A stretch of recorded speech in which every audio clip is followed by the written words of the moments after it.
Silver is up 6 cents to $22.46 as of about 20 minutes ago. Good morning. Welcome to the Overtaxed Taxpayer channel. My name is Overtaxed. A Christmas blend. The coffee shop sold me beans that were a Christmas blend. By the way, if you haven't subscribed, please do so. I appreciate it. I'm trying to reach my goal of 20,000 subscribers. And if you can help me fool YouTube's free speech, anti-free speech algorithms, let me give the video a thumbs up and leave a comment. Maybe even watch an advertisement. Gives me about a penny and a half. By the end of the month, I got enough to pay for the internet to upload these videos. So, silver's up by 6 cents. I still think it's going to do a reverse action sometime between now. By the way, it's 7 o'clock. Actually, quarter till 7 Tucson time. I still think the price is going to go back down a little bit between now and throughout the weekend. Sometime.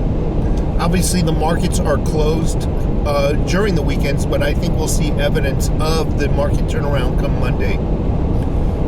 But I think we're going to see a little bit more of a dip before it starts to creep up again. So, take a look at this next picture.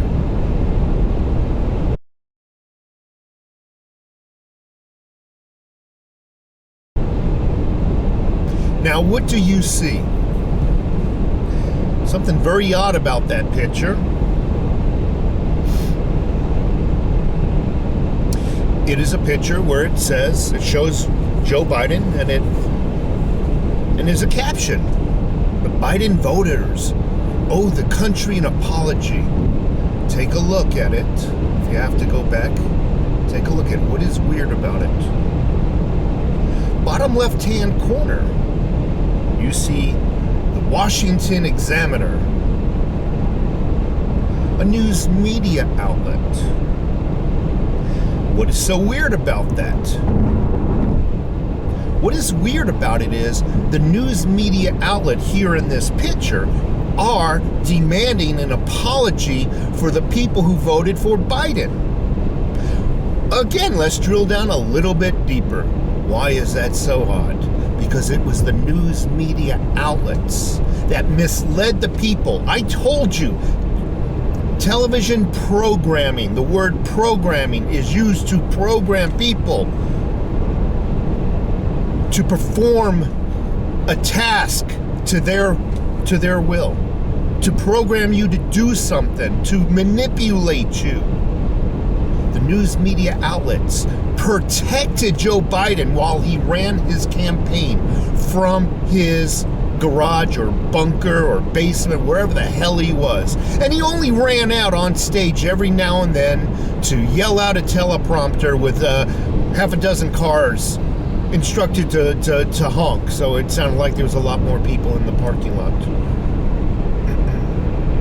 Speaking of which, remember all the Trump rallies? Tens of thousands of people in the rally. Oh my God, it's a super spreader. It's a super spreader.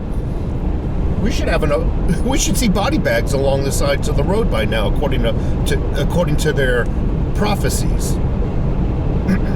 Joe Biden gets on stage and he talks to half a dozen, maybe a dozen cars. Their windows are rolled up. Beep, beep, beep, beep. And even the cars are spaced. Because God forbid the disease would have transmitted to the transmission engine of the next car. They wouldn't be able to shift to drive home. I digress. You take a look at that picture, that meme, whatever you want to call it, that poster. You have the news media outlets creating a problem, misleading the people, giving them incorrect information, lies, propaganda. The people utilize that misinformation and go make an important decision based on that information. They make an important decision like voting. They vote for the wrong people time and time again. And the news media outlets stand back, pretend that they had nothing to do with it, and they demand apologies from the people they fooled. They do this every year, by the way. That way, by the next election, oh no, we told you, man. You take a look at this. You know, we told you that these people are idiots. They create a problem, stand back, and make revenue off their ratings. Anyway, so did you see the play? And I call it a play last night. A play, a Broadway play where two or more actors read scripts and bounce off each other.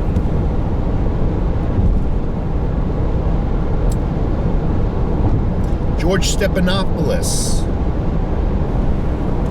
Alec Baldwin. George Stephanopoulos is interviewing Alec Baldwin. Meanwhile, there was really no real questions. And in it, one of the actors, George Stephanopoulos, asked Alec Baldwin, another actor, how did the gun go off? Alec Baldwin says, I never fired the weapon and I never aimed the weapon at the victims. Yet there's a hole in the victims. You know, one died and one was injured, a fragment of a bullet or whatnot. So regardless of whether you intentionally aimed the weapon or not, you aimed the weapon because it's a hole. There's a hole where you said you didn't aim. So you must have been doing one of these numbers. The revolver was a Western-style single-action revolver. Now, let me tell you a little bit about this revolver, because a lot of people do not realize what this weapon is not capable of doing and is designed to do. It is a single-action revolver. Single action is the number of actions that occur after you pull, or during, not after, during the pull of the trigger.